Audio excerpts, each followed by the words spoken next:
വിലക്കുകൾ അവഗണിച്ച് ഗാസൻ തീരത്തേക്ക് അടുക്കുകയായിരുന്ന ആക്ടിവിസ്റ്റുകളുടെ കപ്പൽ മെഡ്ലീനാണ് ഇസ്രായേൽ സേന കസ്റ്റഡിയിലെടുത്തിരിക്കുന്നത്. കഴിഞ്ഞ ദിവസം ഈജിപ്തിലെത്തിയ കപ്പൽ ഇന്ന് പുലർച്ചെയാണ് ഗാസ ലക്ഷ്യമാക്കി എത്തിയത്. കപ്പലിലുള്ള കാലാവസ്ഥാ പ്രവർത്തക ഗ്രറ്റ തൻബർഗ് ഉൾപ്പെടെ 12 സന്നദ്ധ പ്രവർത്തകരെ ഇസ്രായേൽ തിരിച്ചയക്കും. കപ്പലുമായുള്ള ആശയവിനിമയ ബന്ധം നഷ്ടപ്പെട്ടതായി ഇന്റർനാഷണൽ സോളിഡാരിറ്റി മൂവ്മെന്റ് സ്ഥിരീകരിച്ചു.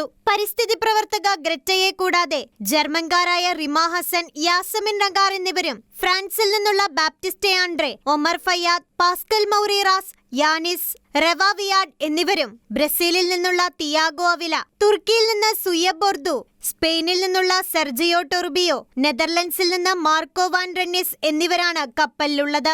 ഇവർക്കൊപ്പം ഗെയിം ഓഫ് ത്രോൺസ് താരവും അയർലൻഡുകാരനായ ലിയാം കണ്ണിംഗ്ഹാമും കപ്പലിലുണ്ട്. അതേസമയം കപ്പൽ ഗാസയിൽ എത്താതിരിക്കാൻ ആവശ്യമായ നടപടികൾ കൈക്കൊള്ളാൻ ഇസ്രായേൽ ഡിഫൻസ് ഫോഴ്സിന് പ്രതിരോധ മന്ത്രി ഇസ്രായേൽ കാറ്റ്സ് നിർദ്ദേശം നൽകിയിരുന്നു. പലസ്തീൻ പ്രദേശത്തെ നാവിക ഉപരോധം മറികടക്കാൻ ഇസ്രായേൽ ആരെയും അനുവദിക്കില്ലെന്നും അദ്ദേഹം മുന്നറിയിപ്പ് നൽകിയിരുന്നു. കസ്റ്റഡിയിലെടുത്ത സന്നദ്ധ പ്രവർത്തകർക്ക് ഇസ്രായേൽ സൈന്യം ഭക്ഷണവും വെള്ളവും വിതരണം ചെയ്തു.